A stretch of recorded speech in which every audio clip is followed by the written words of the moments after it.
What is up, everybody? Welcome to another Build a Mind podcast. I'm your host, Trevor Bello. This is I think we're on episode 40, 47, 48. Man, we're getting up there. We're getting close to 50. It's been a lot of fun, showing up for you guys every week, multiple times a week to get these done. I have had a lot of fun conversations with our guests and just kind of diving into like what Bitcoin mining is and what Bitcoin is in general.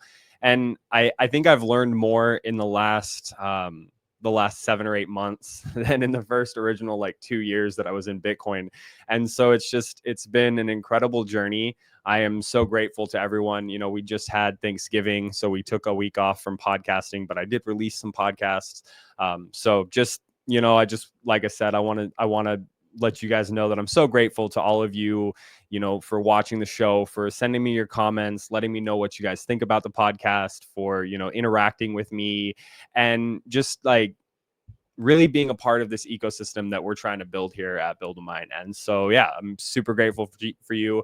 And I'm really grateful to all of our guests. Just, the types of people that come on, we got builders, we got developers, we got regular everyday Joes just coming on and talking about Bitcoin and Bitcoin mining and what it means to them and like why they do what they do. And it's something that just gets me hyped up. Sometimes I come in here and I'm just like, oh man, like I'm so tired, but like I get to have a cool conversation with an awesome Bitcoiner. And so it's just something that just, kind of like lights a fire under me and gets me energized, gets me ready to go. And so it's super exciting. It's super fun. We did hit yesterday, at the time of recording yesterday, we hit 100K. So we finally kind of like bounced up over that 100K mark. We hit like 103,500 or something like that. We've since kind of dropped back down, but it seriously feels vindicating. It feels absolutely incredible to be able to stand tall and say, yeah, we did it. But remember, there's a but. There's always a but. We're not done yet. Like we have so much more to do. We have so much more to build. So in the words of Matt, stay humble and stack sats, man. Like don't stop just because we hit 100K. Don't just pop the bottles and start buying Lamborghinis and Rolexes. Like keep building, keep iterating, keep developing your own skills and your own craft. Put that proof of work in. With that, I have an exciting episode for you today. We have a guest, Prem Lee Barbosa. So he is an active Bitcoin community builder. He's been building the Bitcoin Brunch in Miami, which they've met over about 86 times. So he's been doing that in and out day after day or week after week. They meet every Sunday, and he's got a normal day job as a yacht technician and electrician, and he still finds time to promote the Bitcoin community and like what he's doing. So it's admirable what he's doing and the way that he's building. And so we're going to kind of just dive into like what he's doing at Bitcoin Brunch and this other project that he's been working on, Bitcoin Vortex, which the only way I can really describe it is it's like an amalgamation of Miami meetups into like a conference, but it's not a conference. It's like the least conferencey vibe conference you'll ever come across. As far as I know, it's completely free to join. You can just show up and, participate in this large amalgamation of meetups. So that's pretty awesome. It's going to be cool to just kind of talk to him and hear his opinions and his thoughts. He does write essays. So he's a little bit of a writer. He's an electrician, a yacht technician, and also a community organizer. So he's got like this whole like list of self-appointed tasks and projects that he works on. So it's going to be a fun episode. Before we dive into the episode and we start talking with Prem, I want to tell you guys about the Mastermind Club, which was brought to you by Bitcoin Mining World and the Build a Mind podcast. Welcome to the Mastermind Club, your ultimate gateway into the world of Bitcoin mining. Whether you're just starting out or looking to scale your operations, our vibrant community of like-minded enthusiasts is here to support you every step of the way. Join us for weekly sessions led by industry pros, where you'll exchange ideas, brainstorm strategies, and stay motivated on your mining journey. From heat management to site optimization, our monthly deep dives cover the technical know-how you need to succeed. And with access to our entire back catalog, you'll never miss a beat. But that's not all. Our members enjoy exclusive one-on-one sessions with veteran miners, plus direct access to special pre-sales and insider opportunities at Bitcoin Mining World. Ready to take your mining to the next level? Join the Mastermind Club today and secure your spot in the future of Bitcoin mining. Visit bitcoinminingworld.com or scan the QR code now. And now back to the show.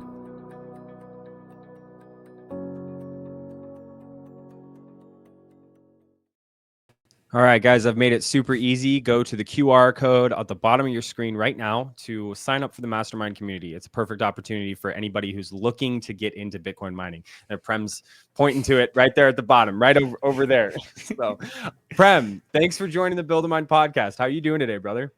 I'm doing great. How are you doing, Trevor? Man, I am feeling pretty amazing. I've been in Bitcoin for 3 years, so this is my first bull cycle, and it feels like we're finally taking off. So, I mean, like, Simply Bitcoin saying how they're dead inside. I'm like, I'm alive. I'm more alive than I've ever been. So it was funny because last night I was working on the news segment, so I had my computer out and I got this little ticker in the top right corner of my computer, and I'm doing the work and stuff, and all of a sudden I looked up and I saw that it went from, like, as I looked at it, it went from 99 to 101, and I'm sitting on my couch. I just started shouting and yelling, and my wife's sitting right next to me. The baby's asleep in the bedroom, and she's like, "What are you yelling about?" I'm like, "We finally hit 100K." She's like, "What does that mean?" I'm like, "We're vindicated." And she's like, "Whatever, like okay, cool." So Getting on yeah, with our lives. exactly, man. Uh, She could care less, as long as at the end of the day, like we got a roof over our head. That's what she cares about. So yeah, I was asleep and my phone is on do not disturb mode. So I didn't find out until I woke up in the morning and I opened the phone and I'm going through the Telegram messages, and I just opened one of the several that I had, and someone posted a meme, and that was, some meme about 100K was me finding out like, what? And yeah, I, you never know when anything is going to happen with Bitcoin, but there are uh, certain milestones, right? Like, especially these orders of magnitude, yeah. 1, 10, 100, 1,000, 10,000, 100,000. And, you know, at a certain point, you don't know how crazy it can get. I was in El Salvador just 2 weeks ago for adopting Bitcoin 2024. And it was a great time to be in a country that accepts Bitcoin, and for Bitcoin to have jumped so much in price recently compared to the dollar, because it meant that even though I was already expecting to spend Bitcoin in that country, I was able to do it in a way that, I still live a bit in a fiat mindset. So I'm like, oh, I'm getting so much for my Bitcoin. Well, of course I'm Yeah, getting so much for my Bitcoin, but uh, because the dollar's especially going to these days. zero. Yeah, No, going to zero. That's a whole other rabbit hole. it really is. It really is. I don't know if we're gonna have time to dive too much into that, but I think, something that you're kind of like alluding to is just that, like, we as Bitcoiners, like, we do live, like there are some of us, like Guy Swan and a couple others, who are really like living that full on Bitcoin standard lifestyle, completely denominated in Sats, and like, good on them. But at the end of the day, like, we've got fiat jobs. Like, we work 9 to 5s. Like, we're hardcore blue collar guys that just, like, we're just trying to survive. And so part of that comes with the territory of like denominating half of our life or part of our life in fiat. And it's hard. I mean, like, I hate to say this, but I'll say it because I'm an honest person, and I don't like tell stories that aren't true. But like, I had to sell some Bitcoin the other day, man, and it broke my heart to do it. But it was like the decision between like selling some Bitcoin or putting food on the table. And I was like, well, I got to put food on the table. So, like, there's this whole idea of like staying solvent and like staying humble. And I'm like, well, I got to do it. So, but it was nice because Bitcoin's going up. So I kind of got that value back as soon as I got rid of it. So it's kind of like a twofer. Yeah, there's a lot that can be said about it. I never hold it against people when they use Bitcoin, whatever they use it for. And I think it's a privilege for someone to be able to like live on a Bitcoin standard, even though there is like so you have to imagine that there's like a liberating effect once you achieve that, but it's hard to do that because, like you said, there's priorities in your life that go beyond currency, and family. I think family is very important, so I would never hold it against anyone. And another thing I kind of want to say, since you mentioned, like we both have blue collar jobs. Well, I got into my industry during the pandemic. It was I used to be in the education system, so that's like a whole other universe, past life of mine. But uh, I I didn't want to go back to the school system, and I thought to myself, like, I'd never learned how to use my hands.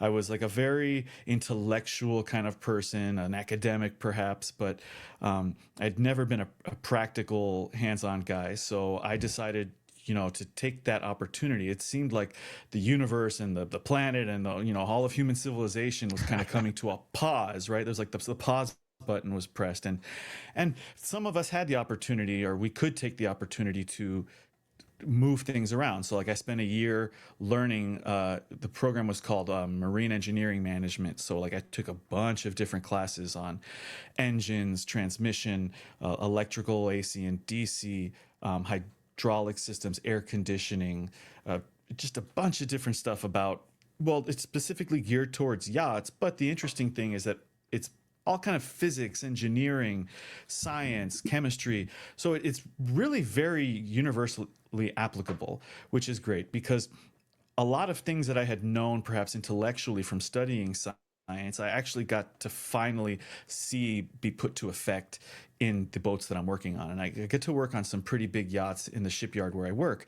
So to me, there's like a lot of just, there's intellectual curiosity, both about like the yachting industry, how boats work, because I think it would be really cool one day to have a boat and sail around the world.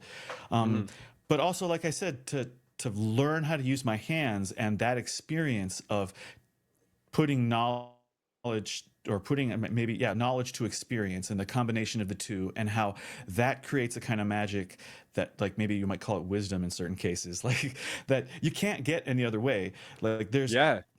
especially depending on the kind of person you are, because there's some people who they will do something 1,000 times and then they'll never figure out a better way to do it. And there's another person who maybe will do it like 7 to 15 times, and then they're going to stop and be like, no, there's got to be a better way to do this. and then they will figure it out, and then the 18th time that they do it, it's like way quicker or way better, way smoother. And then and so I think it's not just the experience, it's not just knowledge and studying. It's the combination of the two is like a really magical, wonderful thing that we're losing in so many cases in society. There's like, one of the reasons why I decided to study the marine engineering management was that I read an article, and I was thinking like, oh, maybe cars, maybe I'll learn how to work on cars and get like a ASE certified, or is ACE? I don't remember. ASE. ASE certified. But then I read an article in a local paper, and it was talking about how just in general, the country has a shortage of skilled labor in every industry. But because this was a local article in a local paper, they were saying, and specifically the yachting industry, which is the biggest industry in South Florida, one of the biggest industries in the state of Florida. It pulls in billions of dollars a year. Thousands of people are working in it, but it also has a huge shortage of labor. So I was like, that's interesting. Boats are cool. Sailing and traveling on the sea is cool, and it's also really important. So I decided to go down that route. And I meet a lot of Bitcoiners at my meetup, Bitcoin Brunch, and this Sunday will be number 187. Whenever this airs, it'll be well past 187, but and it's every week. People will tell me, they become really passionate, new Bitcoiners, and they're like, I want to work in Bitcoin. There's recently a guy who was telling me he'd be willing to be customer service for a Bitcoin company. And I really love that passion. It's a beautiful thing. I don't know if I'm cynical or just maybe more experienced, or I've been around long enough such that I try to discourage that. And I tell them, no, especially depending on where they are in their lives, and if they already have a career, and if it was something that they had to build towards. Like I kind Mhm. of try to put it in the perspective of like, why did you study what you did, or why did you invest your time into what you did to become what you became? And was that something that you were passionate about? Because if not, okay, fine, like follow your passion. But if what you've done and where you've got to was following a passion, I tend to tell Bitcoiners to like keep following their passion. And yes, Bitcoin, we are very passionate about Bitcoin, but I don't believe in working in Bitcoin. Like to me, the idea of working in Bitcoin is somewhat absurd, and I'm very bearish on Bitcoin companies. I tend to, I tend to expect like pretty much all of them to just go bankrupt or to become irrelevant at some point, because as a as like a pretty die-hard Bitcoin maxi kind of person, I just expect Bitcoin to take over the entire economy, and therefore, like everyone will be working in Bitcoin more or less Mhm. at some It point. just kind of And becomes like a background thing that just happens. Like it's kind of like the dollar. It's just part of everything, all parts of society. exactly, exactly. And my time scale tends to be a little bit more pushed out into the future than a lot of people's. Mhm. But I say, when that happens, we're not going to need people to work in Bitcoin. We're going to need people to provide value to the community. We're going to need people with skills and knowledge and experience to keep our civilization running. In fact, maybe even to build it in a much better way. Like I argue, and so I write some essays for Bitcoin Brunch, and I'm trying to do 100 essays. I'm up to 93 of 100, and so I try to like cover different topics that people are discussing or that seem kind of important. And oh man, mentioning that totally threw me off my train of thought. It's all good. Maybe we get back to it. I'm gonna take this back to like what you said at the very beginning of that monologue. Um, Working with your hands. Hmm. That like it's such a rewarding feeling. I'm a contractor by trade. I hammer nails, I build porches, I build things, and I'm not passionate about what I do. I mean, I used to be, but it's been slowly diluted over like the course of dealing with customers and clients and stuff. It's not an easy thing to deal with people. I much more enjoy what I'm doing right now and just like having conversations about Bitcoin and like life and in general. But what I'm kind of getting at is like what is rewarding is seeing something that you built, that you put your blood, sweat, tears, and heart into, and getting to watch the fruition of that, and getting to see, other people enjoy it. I was talking with my father-in-law the other day, and as we were, because he's the contractor that I work for. It's like, we're really losing the joy that we used to feel in this trade. I was like, yeah, but you know what does make me really happy? It's the idea that my wife can say, oh, I would love to have this thing, and I'm like, I can build that, and I build it. And then, I see how happy she is, and how like she smiles at me when I build it and it's done, and she makes her life better or easier or simpler. Like that is where I find a lot of my joy. But another thing that you kind of were talking about is this whole idea of learning the hydraulics and the electrical work, and all the different things that go into maritime boat activities, boat building management. I don't know what you said exactly, but it's all these different things amalgamated in one, like Vessel. one vessel. Exactly. But that's kind of like what Bitcoin is. Bitcoin is it's not just a currency, it's not just a new technology, it's not just the blockchain. There's so many things, and I think that's kind of why I found a draw towards Bitcoin mining specifically, because it's super hands-on. You get to learn so many cool things, and those things that you learn, the fluid dynamics, hydronics, the the the variables between the heat that you're producing and the electricity that you're producing, all these things kind of play into other aspects of your life, and it's really cool and it's neat to be able to apply those in different areas. And I, I don't want to keep going on too much of a monologue here, but like you said something about how we're losing this technical workforce, people who work in the trades, whether that's construction, whether it's plumbing, engineering, electrical, the yacht trade.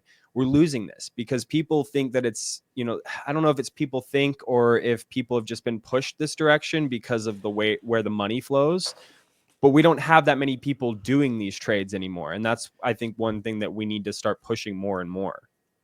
We don't have a culture of promoting those things. These are not heroes of society or civilization, even though they are Yeah. literally the builders of society and civilization.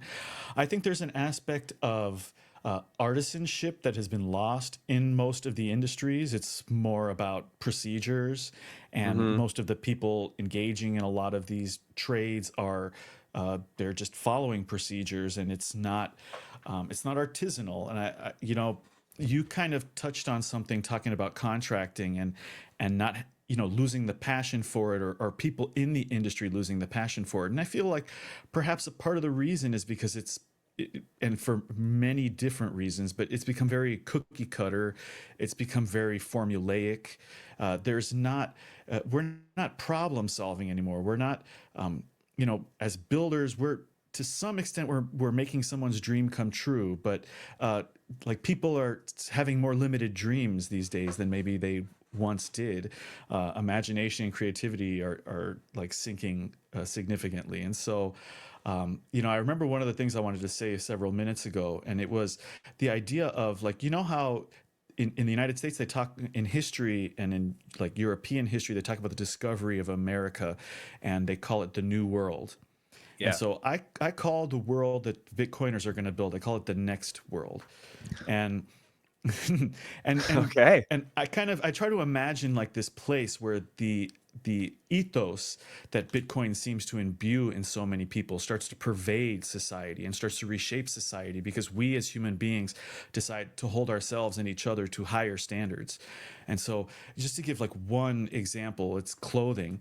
And most of the clothing now or like almost everything you can see in in the videos, like almost everything is mass produced. It Yeah. is created in these factories with these big machines, and it's like about numbers. And the more you're willing to produce, like the cheaper each unit gets. And there's like, okay, we're getting into economics, we're getting into business, entrepreneurship. Yeah, that's all well and good, but like, where in that equation do we stop to talk about quality? Where in that equation do we stop to talk about individuality or uniqueness, customization? These are things that today are relegated almost exclusively to the richest people in society. And I think that Bitcoin and the economy that Bitcoin is going to bring about is going to reinvigorate the need for a more artisanal and custom society. I think we're going to see that transporting things over long distances is going to become more and more expensive over time, or just the opportunity costs, like the things that we could be transporting instead. Like, we just imagine that Bitcoin as a price discovery mechanism is going to start shaking out the illusory value of so many different goods and services in our fiat society. And I think one of those things is maybe going to be like the cheap clothing that we tend to be so obsessed with. I remember when I was a teacher, like everyone was wearing Nikes and Adidas. Like all the students were wearing Nikes and Adidas. And to me, it's like, you're doing that because you want to fit in, you want to seem like just one of the guys or one of the students, but at the same time, like, you're totally selling yourself out to this brand. Like, you're becoming an advertisement for a brand. Wouldn't it be cooler if you had shoes that like matched your personality, that were made just for you, that were like made with the colors that you liked the most, that had a shape that just for you, that you liked? Really, I mean, you liked it. I'm not saying that you should accept something that you don't find aesthetically pleasing or comfortable, Mm-hmm. but don't we want things that are just for us? Like, don't I love that idea. I love the idea of having clothes that are made for me, of having a home that was made for me. We're so accustomed at this point, like the vast majority of people in our society, if they're going to buy a home, they're going to buy a home that was already built, someone else's home, Mm-hmm. something that someone was selling them. But what about having a home built for yourself? Like, do you want the home that's built for you to be like a typical, formulaic, just following the numbers kind of home? That seems the antithesis of what Bitcoin is like inspires in us.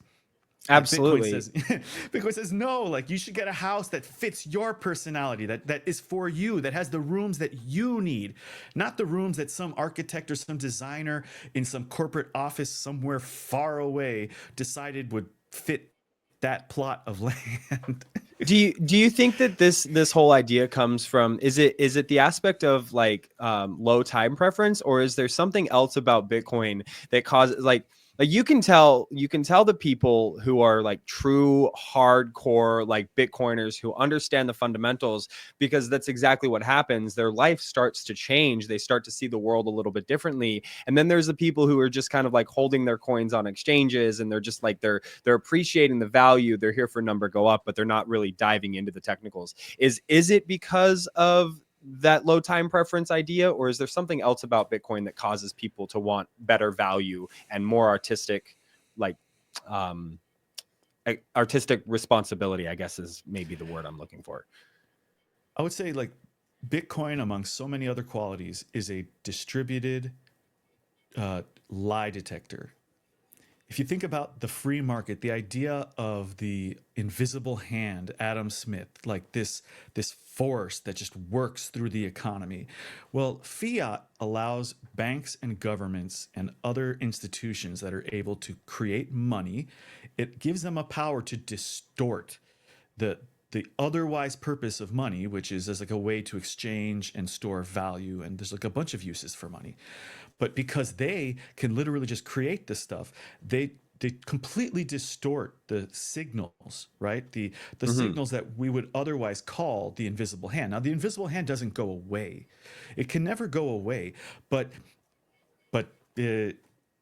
the creation of money from nothing can have extremely distorting effects on an economy. So to me, what Bitcoin does over time is, by simply being the censorship resistant, permissionless, and all the other qualities that we're so familiar with about Bitcoin, it will simply shake things out. Like it will simply eliminate economically inefficient activities because it will not sustain them. Like you can't print more Bitcoin to justify your business. Uh, to pull out a line from history, like in the wake of the 2008 financial crisis, then Congressperson Ron Paul was able to get it admitted by the Federal Reserve Bank that they had created $16 trillion to give out 0% interest loans to a bunch of corporations that were about to go bankrupt. One of them that always comes to my mind is Caterpillar took $100 million loan from the Federal Reserve in secret. And so they're able to take this 0% interest loan, and then they can buy fixed interest, investments, and they can immediately, so it's, there was this crazy thing. They were getting money for nothing, and then they were turning it around to save their companies and then to actually make money in the process. And then Mm-hmm. all they had to do was pay it back to the federal government. But so $16 trillion, that was back in the 2008 financial crisis. That's 16 years ago, excuse me. So what kind of machinations, what kind of insane spells have they discovered and are able to cast and are casting today? Yeah. Today.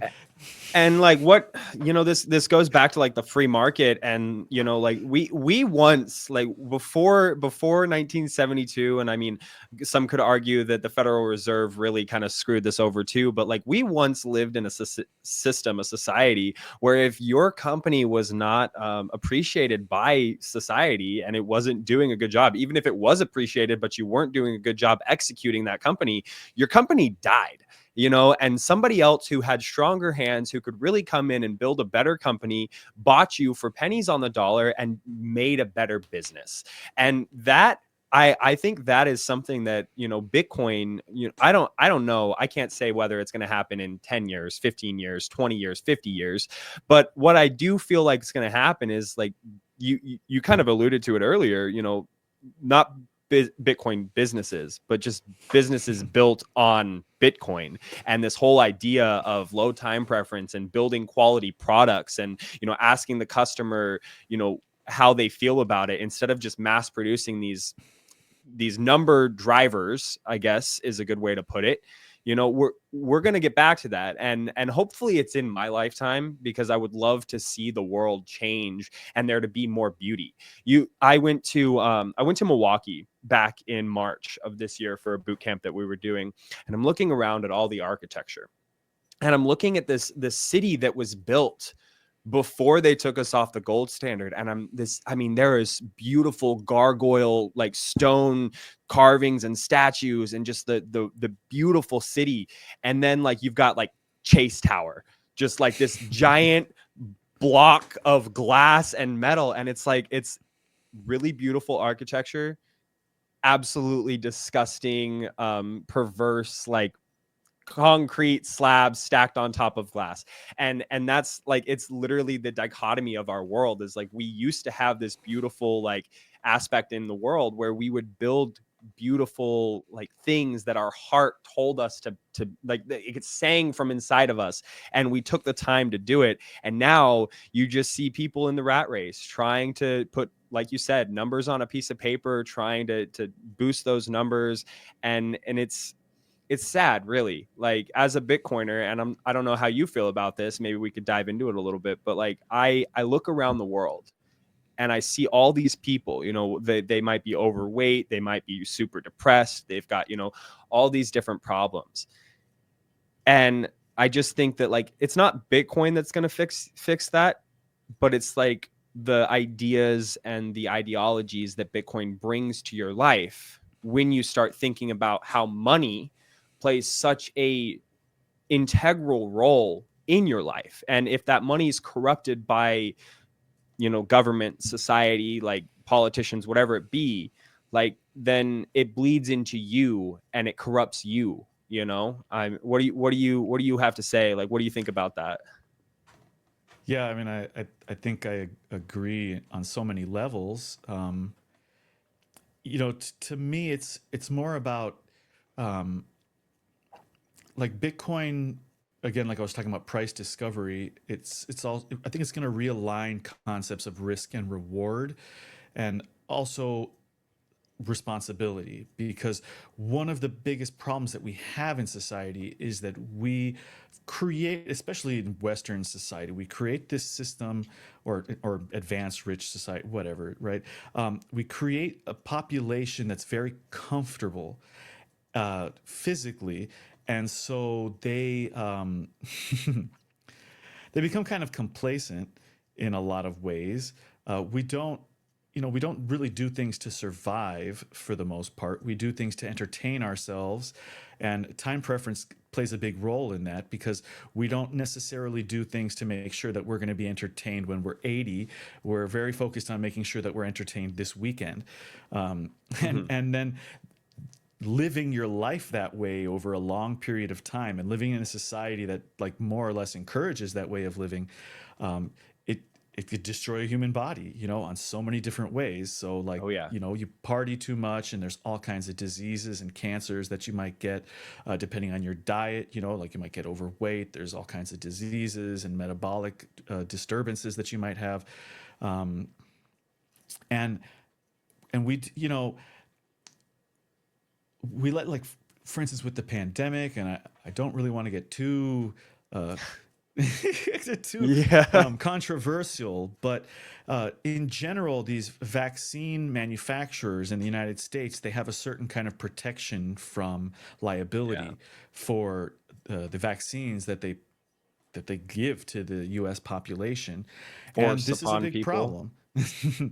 It's a big problem because, like, companies, and this is companies, and particularly the people who run companies, need to be responsible for their behaviors and the decisions Mm-hmm. that they make.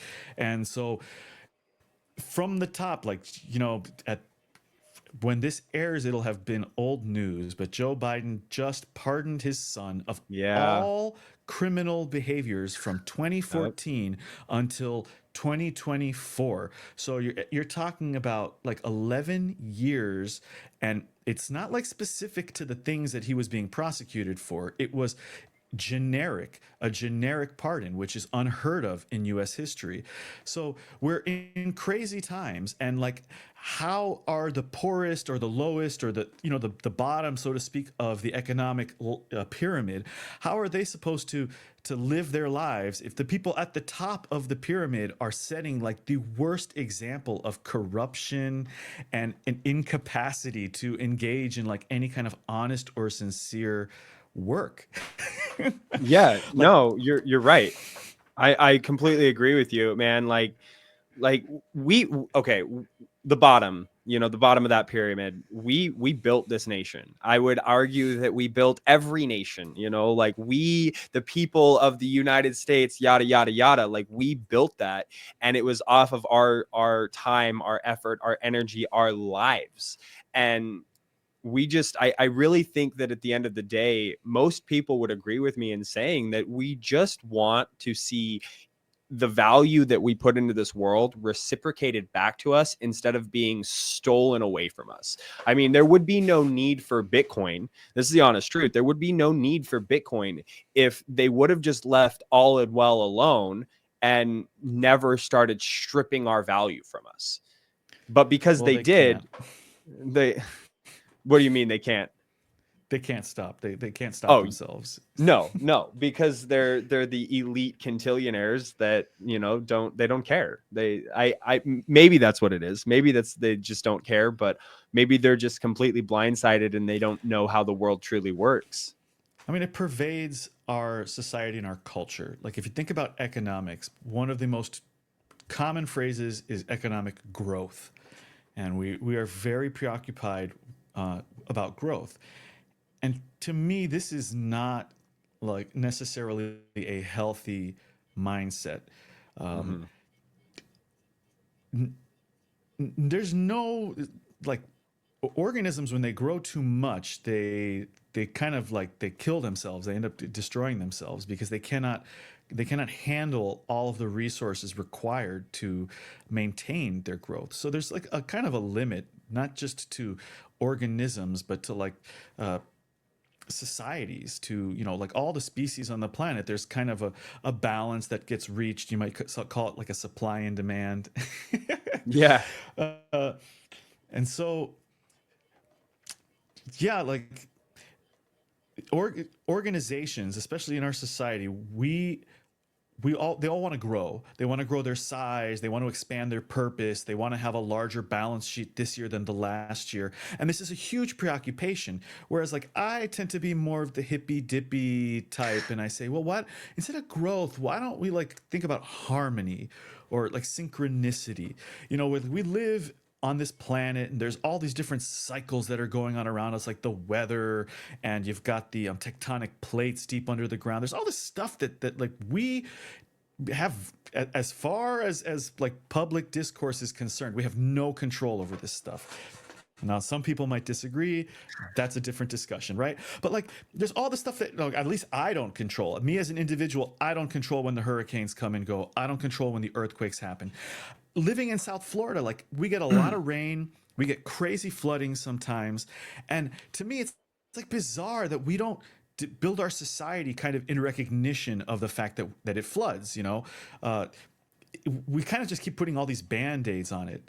And you can look at like a place like Denmark, I think, is one of these countries that has tons and tons of levees and dams and all kinds of ways to try to control the water. And that's all well and good. Like, humans can expend a tremendous amount of effort to try to fight the forces of nature. But we also have this amazing ability to like kind of commune with the forces of nature and learn like how they work to some extent, like not necessarily what controls them, but how they function, and then to build things that like adapt, that are like adaptive to that. Like, one particular aspect of government is, even though like we're always focused on growth because of regulation, we got all like zoning and all the billions and billions of laws that they invent.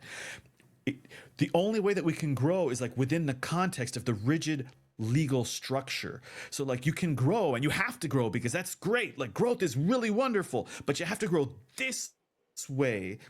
And I think like Bitcoin is going to start to allow us to sort of reassess like, well, okay, we can grow. We don't have to grow. We can sustain. Like, if you reach a good place, sometimes you're just happy to be in a good place. You don't always have to like more, which is kind of a funny thing because, I ask people like, well, how much Bitcoin do you need? Because This is a we good say one.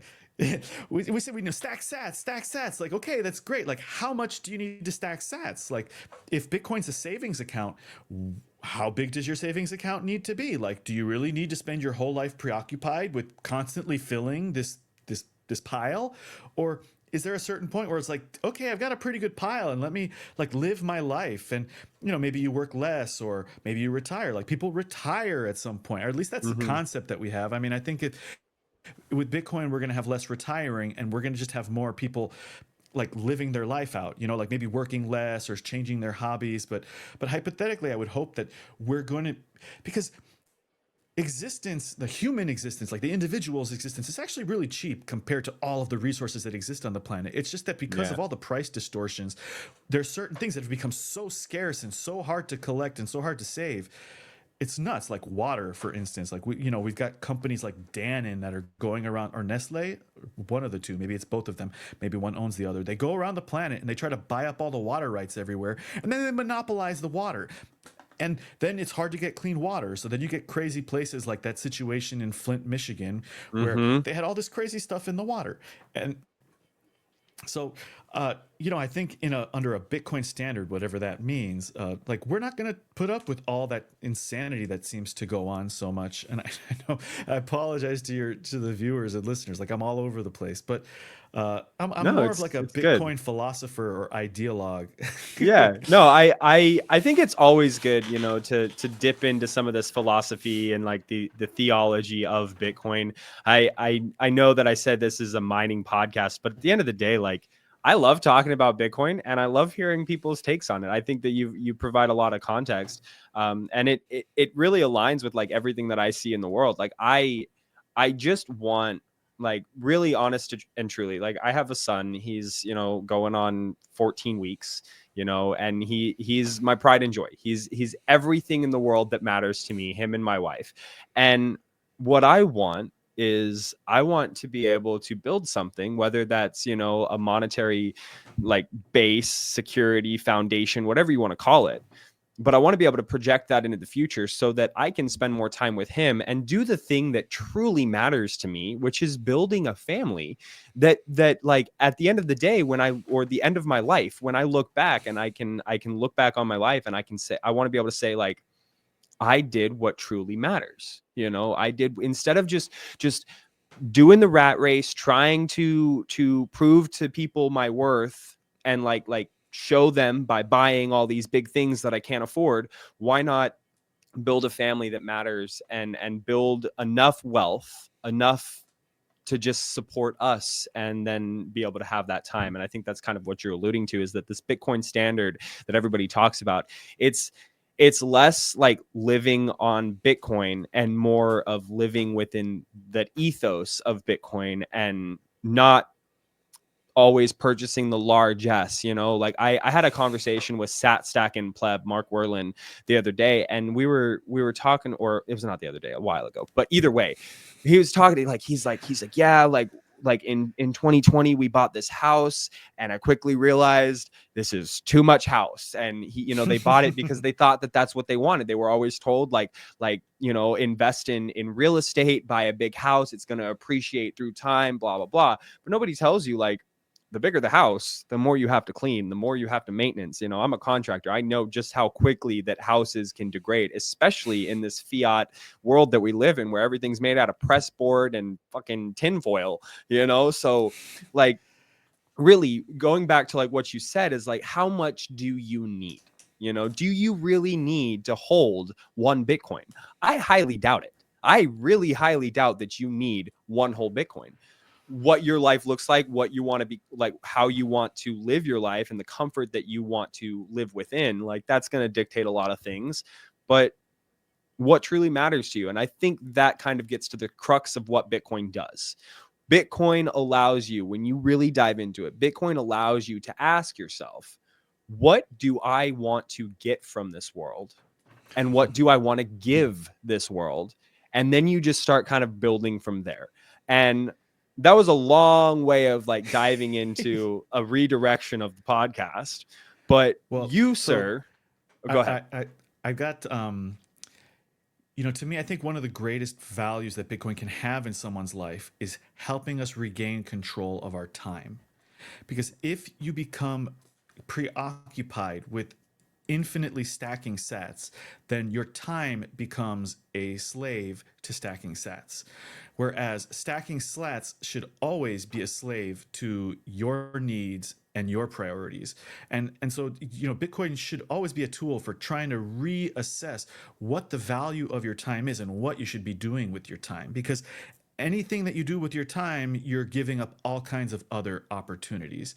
And Hmm. so, to me, it's, one of the ways that we are going to, recapture our time is, yes, of course, like having a savings account that thankfully, because of the properties of Bitcoin, does increase in value relative to like the assets in society, the other scarce assets, and everything else is scarce. Like the only thing that's not scarce is, zeros and ones on a screen, right? Like they Yeah. can make as many of those as they want, more or less, but everything else is scarce. Like the water in the world is scarce, the air is scarce, all these things are scarce. But Bitcoin just happens to be, like, I guess, more scarce. I don't know exactly what I'd say, but it has all these great properties, and so having some of it would be really useful. And I think as Bitcoin changes the world economy, we're going to start to get the benefits of Bitcoin's properties, right? So Hmm. things like the permissionlessness, that's going to allow people to start doing trade over the, I mean, it already allows it, right? But people are going to do more and more trade over the internet, overseas, over long distances, without having to get permission from their governments. So, what kinds of economic benefits is that going to start to give us? So I think over time, the benefits of using a money that doesn't inflate over time, right? A money that can't be printed ad nauseum, that can't be blocked, that can't be, an account can't be closed. All of these properties, they are going to be so valuable compared to the status quo, right? Like this is hard for a lot of people to imagine because they're generally tend to think about Bitcoin in terms of the dollar price. But we really, over time, we're going to be forced to, it's not going to be our choice. We're going to have to start thinking about the value of Bitcoin in terms of using it for economics, using it for the trade of goods and services, not just buying and selling, not just like watching the number go up in your wallet. It's actually, no, it's like it's money. And all of the negative qualities, or not all, but like so many of the negative qualities of the current money system, the censorship and the control, the devaluation, we eliminate those things. And then we as a human species now get this money that doesn't have those negative qualities anymore. Like this is going to give us so much utility. We're going to get so much value, benefit, profit, whatever you want to call it, right? Like in economics, they would call it utility. That would be like maybe the most basic concept of what I'm talking about. Hmm. That is going to be so valuable over time. Like we're talking about, hundreds of trillions of dollars that we're suddenly going to, like, dollars, right? Yeah, Like there it is we're again. like there's all of this wasted value, all this value that's thrown away, all these inefficiencies that are going to be eliminated because we're not going to be willing to waste our money on it Hmm. anymore. And so we're going to want to maintain that system, the system that allows us to have that money. And so Yeah. to me, this is the importance of the Bitcoin network, of nodes and mining, because that's the infrastructure. That is what underlies the whole, everything that we've been talking about for the last 48 minutes. It's all about, like, this network needs to run. And so it's so important to do that. And so I think in the future, Bitcoin mining is going to be considered in the next world. Bitcoin mining will be necessary infrastructure. It'll be absolutely, like, it will consider it like plumbing and electricity and a lawn in the front yard and air conditioning in the lobby of a bank. Like, imagine going to a bank and all the stuff that's in a bank that has nothing to do with the actual transactions, right? Like there's a chair that the teller is sitting on. They don't need that chair. They could do a transaction without the chair, right? There's lights. They don't need the lights. The computer screen is lit, right? There's all this stuff that we don't even think twice as a human civilization that we're spending money on for Hmm. any business. in almost the whole planet, right? Like anywhere that an American tourist would go is generally going to have a lot of this basic infrastructure. And I argue that Bitcoin mining will be similar infrastructure in the future. And I mean that in the sense that when it comes to, is Bitcoin mining profitable? Right? Because this is oftentimes a big question that people will ask themselves if they're thinking about getting into mining. Oh, I'm interested in mining. And it's like, well, is it profitable? Am I going to make money?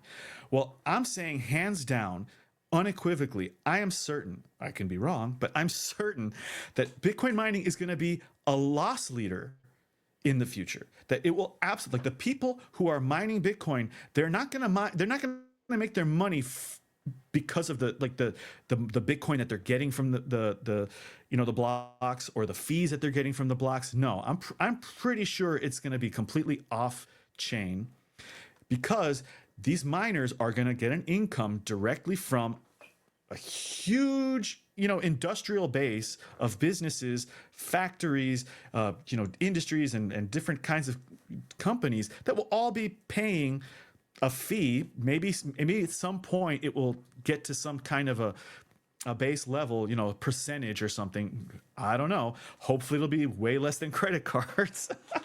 but that's just how it's going to be in the future, because it's going to be so important. Like Bitcoin mining is so important to Bitcoin actually working, that there's no reason for anyone to, for anyone who relies on it, right? Like imagine you're running some huge, industry. You're mining precious metals. You're manufacturing television sets. Like you're in some industry where you take raw materials and you turn them into extremely profitable finished goods, and you need Bitcoin to be able to sell that stuff. And so you're going to pay, just like you pay to have lights and air conditioning for your factory workers, you're going to pay for there to be Bitcoin mining. So if Bitcoin were I guess what I'm trying to get at is that if Bitcoin were to go down in that scenario, like if there were a problem with Bitcoin, if you couldn't get your transactions processed, which is a situation that we've dealt with a bit in the last 2 years with the rise of ordinals and BRC20 and runes, we've had to deal with all kinds of congestion in mempool. And there's no reason to think that that's if Bitcoin starts to get more and more adopted, absolutely the mempool is going to be congested. And so, we, like the developers and the community, are going to have to come up with more and more creative solutions for how we can fit more and more transactions or batch more transactions. There's all kind of technical solutions to that problem, but it's always going to come back to the base layer. Like the base layer is going to need to keep running, and we're going to need it to run well. So right now, we're in a situation where mining is generally profitable for the people who are running businesses. I mean, to an extent, right? Like we've seen problems come up. But especially the public miners, because we're talking earlier, or at least I was talking about regulations and all kinds of zoning and federal law and state law and local law, et cetera. Publicly traded miners, they have to deal with way more red tape than more private off the grid kind of whatever other kind of mining that's going on. So the marginal profit that miners will be getting for their work in mining is going to decrease over time. It just has to, as more and more miners and more competition comes on to the network. It's just, profits are going to go down. It's inevitable. Yeah. Well, I mean, for the first time, we have a business model where every 4 years your profits are cut in half. Even if you are 4x time, 4 times as efficient, you're still in the same place that you were 4 years ago. And I would tend to agree with everything that you were saying. Businesses are going to pay a premium to get their transactions put on the blockchain. That's inevitable. I do see, this next era of Bitcoin mining going towards the heating aspect, low grade heat. Tyler Stevens talks a lot about this, and how, a lot of the heat in the world is comfort heating, and we're going to move towards this more efficient version of heating. But even still, I mean, with the amount of heat that needs to be used in the world, you're going to grow the network by so much. It's going to make things like these S19, S21 heaters that people are using to heat their pools and their office spaces completely like you're going to pay to heat this. It's going to, I don't know if using Bitcoin as a as a product for heat is going to be profitable in the long run. It can be economically profitable for businesses today.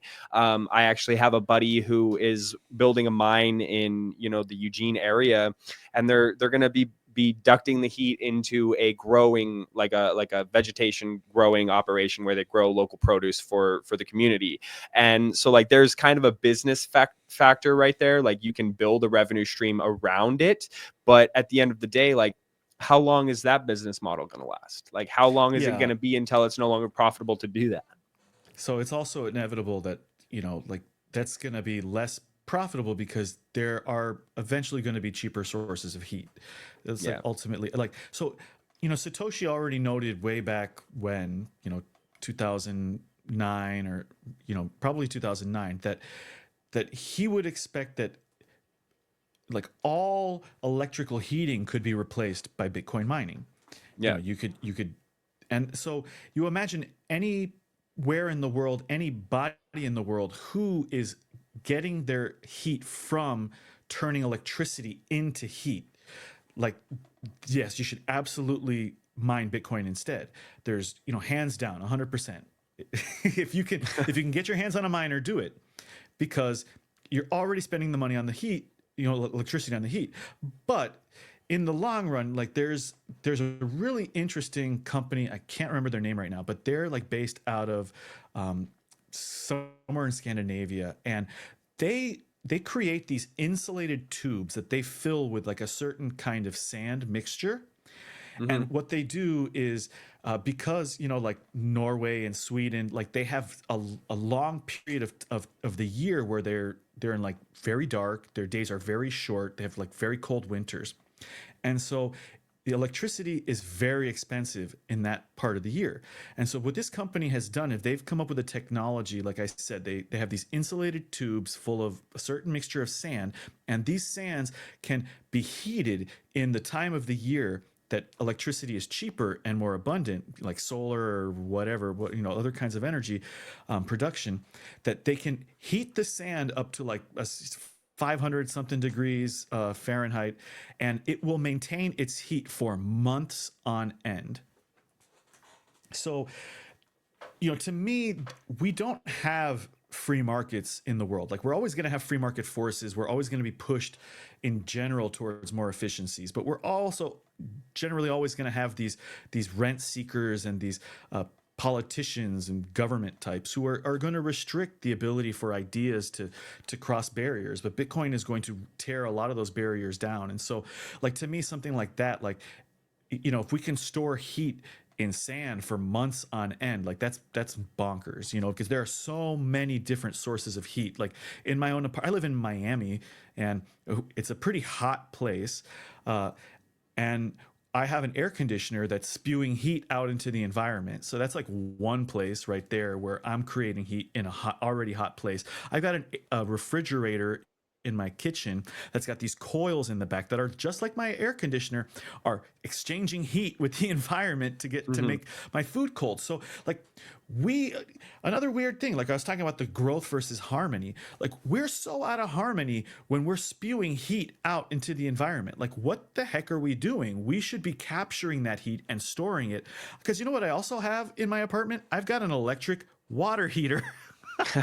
so while I'm using electricity to power two devices that are spewing heat into the environment, I'm also paying for a third device to heat my water.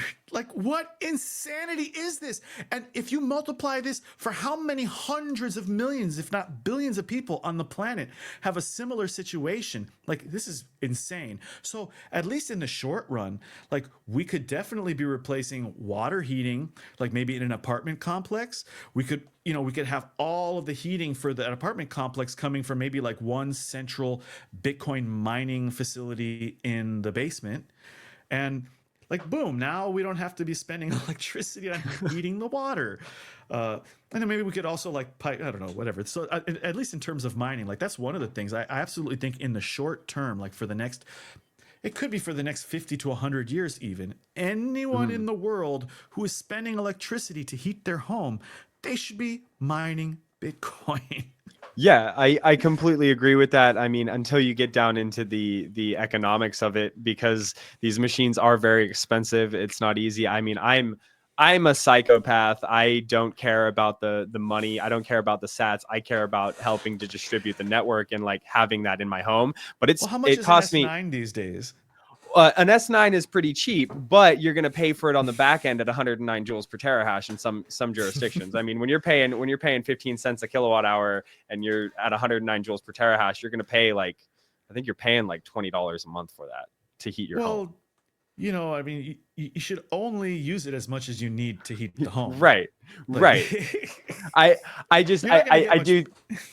do think that there are like some aspects that people aren't thinking about in the sense that like the infrastructure isn't cheap. I mean, it will get cheaper over time because as what's his name, the guy price of tomorrow, Jeff Booth says, you know, the price of things reduces over time because it gets more efficient and easier to make them. But no, I generally I do agree with you. I think that, you know, in the term, like we need to be creating these things that use heat in a much more efficient and effective way. I mean, it just makes sense. Like I never thought about the whole idea that your refrigerator and your air conditioner just exchange heat. Whereas if you had a system where you could exchange heat with your hot water system and just like transfer the heat over, that's a much more efficient use of the electrons to make it happen. Oh Um, yeah, but but we've that got, you technology, know, like three different industries yeah, that are and able to they are sustain themselves. powerhouses, exactly, and Mhm. there that goes back to like the earlier conversation of just, you know, this bloat in the industries. Um, we're gonna slowly start wrapping it up here, and I want to give you time to talk about what you're doing over at Bitcoin Brunch and the Bitcoin Vortex. You are outside of your daily operations as a yacht technician. You also do these meetups every single week. You've done over 186 of them, as you alluded to earlier. I just got to say, like, where do you find the energy to show up for these week in and week out? That I don't know about the energy. I think like my energy probably changes, like 'cause I'm there for 5 hours every Sunday, so I it's not even a know. short meetup; it's a long meetup. Yeah. It's a But day. one of the reasons that I'm able to do it is because I have a, you know, Monday through Friday like set job. You know, I don't take my work home with me. I mean, I can work overtime sometimes, but you know, so when I got into this career and the pandemic was starting to lighten up, I I knew I wanted to start getting together with people. I wanted to meet other Bitcoiners. I didn't know any Bitcoiners, and I'd been interested in Bitcoin for a long time.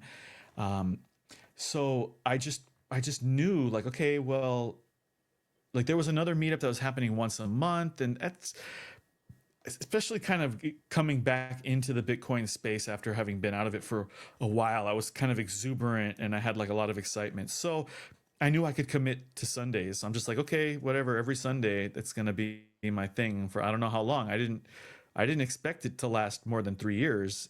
But part of it is that I haven't left really Miami more or less. Like I've gone on some short trips, but I haven't gone on any long trips. And I wasn't expecting to go on any long trips for at least 2 years. So that was kind of the commitment. It was just, you know, I knew I was going to be around. And to me, building community is very important. And even though the internet allows us the ability, just like we're doing right now, to connect over vast distances in ways that would in the past have taken a lot of time, you know, we're talking more or less instantly. Uh, that's great, but it's also important for humans to get together in person. Hmm. Um, in the age of social media where we're losing a lot of our socializing skills and where we sometimes maybe forget what it's like to be around other people, I think it's important for us to break away from the algorithms and the manipulation and the influencers and to simply meet face to face and to be able to hear someone's voice as it comes out of their mouth and to see their body language, to experience their expressions and their reality, which is something that we really miss in a lot of our virtual interactions. So that's why I started Bitcoin Brunch, and I'm gonna keep doing it for a while. Don't know how long, but as long as I'm kind of still stuck in Miami, or still sticking around Miami, I should say. And one of the efforts that I decided to come up with to try to encourage other meetups, to try to encourage more cohesion in the local community, is an idea called the Bitcoin Vortex, and that's btcvortex.com if anyone wants to check it out. So Actually, I'm gonna I've show done that it. on the screen. Cool, yeah. Boom, So you right can there. see. So I've done a few of them already, and we're doing our next one the second week of December 2024. And I plan on trying to do it at least twice a year. So in 2025, expect sometime like spring and winter of 2025, maybe, or maybe summer. We'll see. I'm going to give it a little time. It is December. So, but the idea is I get all of the local meetups to happen successively. So instead of, happening kind of randomly throughout the month, I get them to all kind of happen on the same weekend or the same week. So for this Bitcoin Vortex, we've got a meetup every day from Sunday to Sunday. And it's the intention is not for people to go to all of the meetups, but the idea is that there's enough meetups that people in different parts of town with different schedules can go to at least one meetup and meet Mm-hmm. some other Bitcoiners. And I think that especially with the great exuberance that Bitcoiners have right now, with Bitcoin being at over $100,000, it's a great time to meet other Bitcoiners and to start collaborating and making plans for the future, and starting to talk and decide about what future we want. We need to be decisive. We need to imagine and dream of a particular future, and we need to build it, because otherwise Mm-hmm. it's going to be built right around us in someone else's Yeah. image. So are you guys trying to build like some cohesion around like what's being spoken about, or is this more of just like you guys bring your Bitcoin meetup, we'll bring our Bitcoin meetup, whatever you guys are talking about over here is one thing, and we'll talk about this over here, or is it like, oh, we'll do a 101 and then we'll build on that? Like how's it kind of No, working? it's very chaotic. It's just like every meetup they just happen in the same week, but they do whatever they normally do. So I got like you. BitDevs is more focused on Bitcoin development news, and so that'll be BitDevs. But there's like the Miami Bitcoiners meetup is a social mixer at a happy hour at a bar, and brunch is at a Caribbean restaurant, and so it's like lunch. And we're going to have a fitness day where Bitcoiners who are interested in physical fitness can go and work out together and talk about fitness. I'm also just to kind of to mention, I'm in the last stages, the final stages of creating a nonprofit organization that's going to be focused on education and community building, to try to give like to have like a more kind of formal base to keep supporting, a more formal foundation, I would say, to like keep supporting these efforts, because I do have a day job, I do have a full-time career, but I also think that it's important for like Miami as a metropolitan city and what I consider the capital of Latin America. I think it's important that we have what I would consider a Bitcoin landmark. Like we need to establish something of a Bitcoin culture here that will last the ages. And if I don't do it, and if the people around me don't do it, then like someone else is, and then they're going to get to Yeah. define what it means. Yeah, so you're building a Bitcoin park in Miami, man. In It's like some they've got ways, the like we've space got up in Denver, and Well, we do have a space. We've got Bitcoin Grove. It's not as mhm. famous as some of the other ones, and we've certainly been inspired by these other projects. So Bitcoin Grove is a physical Bitcoin hacker space. I'm one of the founding members of it, and it's in Miami. It's like members can get 24/7 access to this office in a larger co-working space. And so we're working on it little by little. Miami's it's not as cohesive as a lot of other places. That we're really spread out, like we're sprawled in all kinds of directions. People tend to live pretty far from each other, and so it's slowly coming together, but I'm confident that it is coming together, and I think that the Bitcoin Vortex is a part of that. It's a part of just trying to, amazing things happen when Bitcoiners meet, and I want to keep making that happen in Miami. just like I hope it happens in so many other places.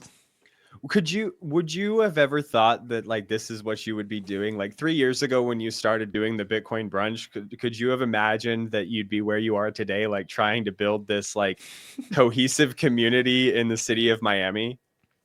No, absolutely not. But it's about listening to my experiences and letting them, shape me, learn from them, and seeing what the needs are, and or what I think the needs are, and being willing to step up to try to address them, because oftentimes we have been entrained to expect someone else to solve all the problems. Big brother is going to come and save the Yeah. day, and that, be careful what you wish for. So we Yeah. need to step up more as Bitcoiners. We need to be willing to step up to solve the problems for ourselves, for our families, for our communities, because these other things like the cities and the states and the governments, these things come and go to some extent, and we never know when they're going to Yeah. come and go. But our species and our cultures, they're going to last much longer, and so we need to start thinking, planning, and behaving for to leave a timeless legacy. I can't remember who it was on Robert Breedlove's podcast, but BTC is be the change. Be the change that you want to see in the world. And that requires responsibility. It requires activism. It requires like, actually knowing what you want and what you want to see the world become. I mean, so it takes like thought and like mental exercise to get there. So I mean, as somebody on the outside looking in, I haven't participated in any of these events, but I've been to like these like sort of gatherings, to these conferences, to like meeting Bitcoiners in real world. Like, thank you for doing what you do. Like, thank you for being a voice in this crazy storm that is like life and the economy and the world that we live in. We need more people like you. I've thought so many times before, oh, it'd be so cool to start a meetup, and then I'm like, I don't have time to start a meetup. I don't have time to like I have time to maybe go to a meetup and participate in a meetup, but like the last thing I have is time to like build it out and like make it happen and have it become a thing. So I can only imagine the stress that you're under to build this. So like, yeah, just from me, from the audience, like thank you for doing what you do, man. Like we really appreciate it. Well, I appreciate your saying that, and I try to keep it low stress for myself. Like I really only try to give what I can, and not stretch myself too thin. Sometimes like trying to plan for the vortex can be a little difficult because organizing Bitcoiners can be like trying to herd cats. Cats. Yep. Um, so, you know, um, I encourage anyone who's never met other Bitcoiners before, because I know that they're still out there. For a lot of people, it's still kind of like this, like second life that they live. I absolutely encourage you to try to meet other Bitcoiners. If you want to start a meetup, like you should do it. There's plenty of resources. There's tons of Telegram groups where a lot of Bitcoiners tend to hang out and chat with each other. There's Orange Pill app where people post meetups. Satlantis is like another project where they're trying to like encourage meetups. So yeah, meet other Bitcoiners, meet them in person, start making friends, and start making plans for the future, because that's what's the most important thing. Is all I'm just trying to plant seeds for the future. There's really only so much I can do, but if I can plant seeds and those seeds turn into some big old trees, then that was like a worthwhile effort. That's the low time preference idea, man. Like plant seeds, tend them, and watch them grow into something beautiful. And so I'm excited to see what you guys build. And maybe one day I'll get across the country and I'll attend one of these events. I do want to point people to a couple of things. I'm going to throw them on the screen. This is the link to the Bitcoin Brunch. So you guys, it says tickets there, but it's completely free. So Yeah, if you you guys search like any search engine, you put Bitcoin Brunch, you should be one of the pull it right first up. few. It's super easy. We're gonna put it in the description of the video for all those lazy people. I can completely understand. And then I also want to point people here. This is the GitHub repository for all of My your musings, essays. for your essays. And these are not long essays, guys. Like I was able to read like 5 or 6 of these in a very short amount of time. But very interesting thoughts, very, very curious musings. And, you know, if you want to start a conversation around Bitcoin, use some of your essays here. Use some of There's Prem's something essays. for everyone, right? Like Yes, there is. it's not like they're all for everyone, but there is something for anyone in there. There Like is. for We the didn't. for the pre-coiner in your life, for the resistant person, there's something Oh, in there that will like touch them. I know. I've got to search through and read more of them to find like the touch points for certain people in my life. I want to get to it. Yeah. So you know that's basically the show, man. I really enjoyed you coming on today. I got one question for you, and I ask everyone this question. You may know what I'm already going to ask you, but Prem Lee Barbosa, what does Bitcoin mean to you? It means free as in freedom. Should I say more? Yeah. Keep going. Expand upon it, Yeah, man. like there's a concept of free as in not costing anything, but like people who know even basic economics know that there's no free lunch.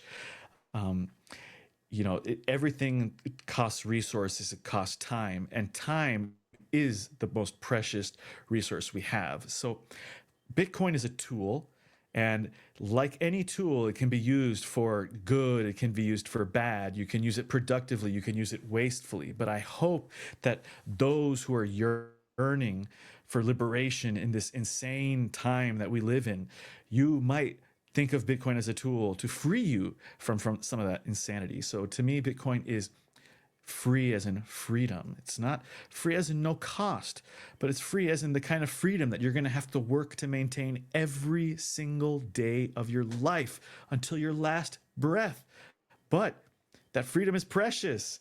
And so you're going to love working to maintain that freedom because it's great. Like living is wonderful, and living a life of freedom, pursuing your passions and doing the things that you love and enjoy, that is such a worthwhile life to lead. So I hope that you, whoever you are, can use Bitcoin as that tool, as a tool to unshackle the chains that are invisibly wrapped around our ankles and our wrists and our neck.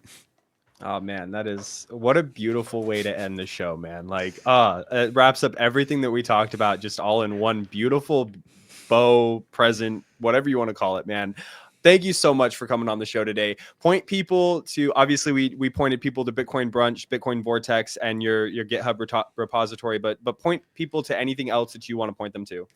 Yeah, well, I'm Prem Lee Barbosa. So, if you Google me or search, use a search engine, you'll find my Twitter account where I'm always arguing with people on Twitter. And, check out the Bitcoin Vortex, check out Bitcoin Brunch if you're ever in Miami, or just, try to reach out to me and I can get you in touch with, other Bitcoiners in Miami if you're ever visiting. Otherwise, I'm really appreciative to be on this podcast, Trevor, and I'm looking forward to seeing the final cut. Yeah, there's no edit, man. Like we just slap a freaking intro on it and then we call it a day. I just it'll come out I think it'll come out in about 2 weeks. So just right around Christmas time. Yeah, it was a good one, guys. If you enjoyed this podcast, you know what to do. Like, comment, subscribe, retweet it out, all that good stuff. Hit up Prem if you're in Miami. Go to one of the events. Go to Bitcoin Vortex when it happens again. Meet people face to face, like as we kind of alluded to. But with that, we will close out. Yeah, have a good day, guys.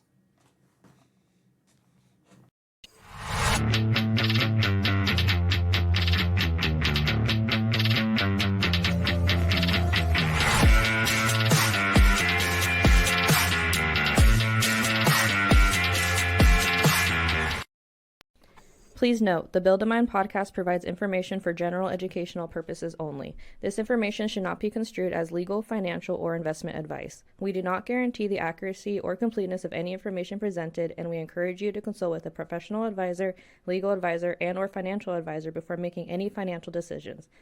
The Build a Mind podcast and its affiliates are not responsible for any losses incurred as a result of using the information provided.